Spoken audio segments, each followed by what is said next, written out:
visitors in the veil of night. In the dead of night, under a sky obscured by a new moon, the air in Thomas's bedroom grew inexplicably cold. He awoke, his breath visible in a faint mist, the hairs on his arms standing on end.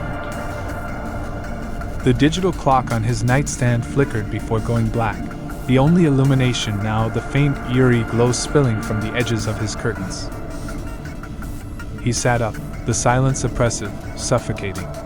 That's when he saw them, blurry figures at the foot of his bed. His heart jolted. They stood unnaturally still, 3 in number, their silhouettes barely perceptible in the dim light. The largest of the trio stepped forward. Its head was disproportionately large, a bulbous, hairless dome that shimmered with a sickly sheen in the dim light. Its skin, an unsettling shade of gray, appeared almost translucent, stretched taut over its skeletal frame. The creature's eyes, vast and unblinking, were pools of blackness, absorbing the weak light without a hint of reflection. Those eyes, devoid of pupils or irises, stared at Thomas, unyielding and cold. He tried to scream, but his voice was a strangled whisper in his throat. The being's mouth, a mere slit, did not move, but Thomas felt its voice in his mind, a cold, metallic intrusion that made his skull ache. "Do not scream," the voice commanded, devoid of warmth or reassurance. The creature raised a limb, and Thomas realized with horror that its arms were grotesquely elongated, terminating in hands with too many fingers, all of them tipped with what appeared to be needle-like claws. The skin on its arms was veined with darker gray, and as it moved, the limbs seemed to ripple unnaturally, as if bones were an optional structure it barely required. Frozen in place, Thomas watched as the second creature, slightly smaller, edged closer. Its head tilted to one side as if inspecting an odd specimen. A curious, almost childlike gesture that belied the horror of its visage. This one's eyes flickered momentarily with a dull, yellowish light.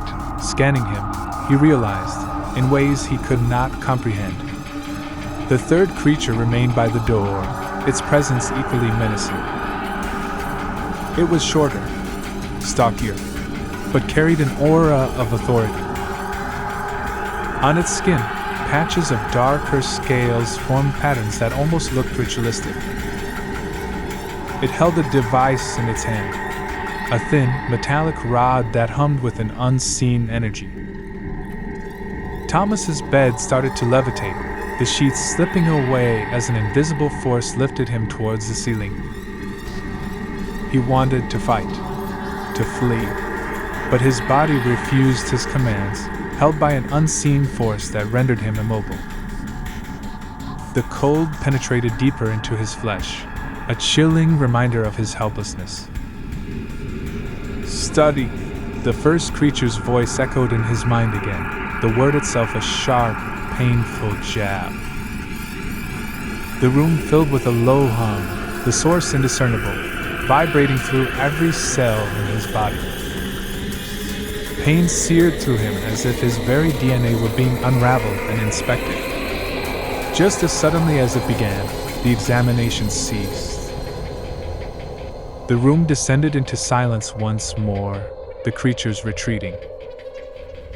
The last thing Thomas saw before his consciousness slipped away was the trio of horrifying figures, their unemotional eyes and those grotesquely elongated limbs, fading as if melting into the shadows that brought them. Thomas woke to sunlight streaming through his curtains. His clock blinked 7 a.m., normality seemingly restored.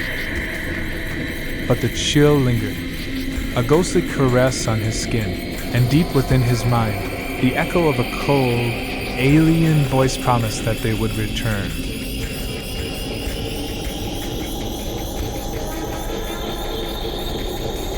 Thank you for watching. Please subscribe.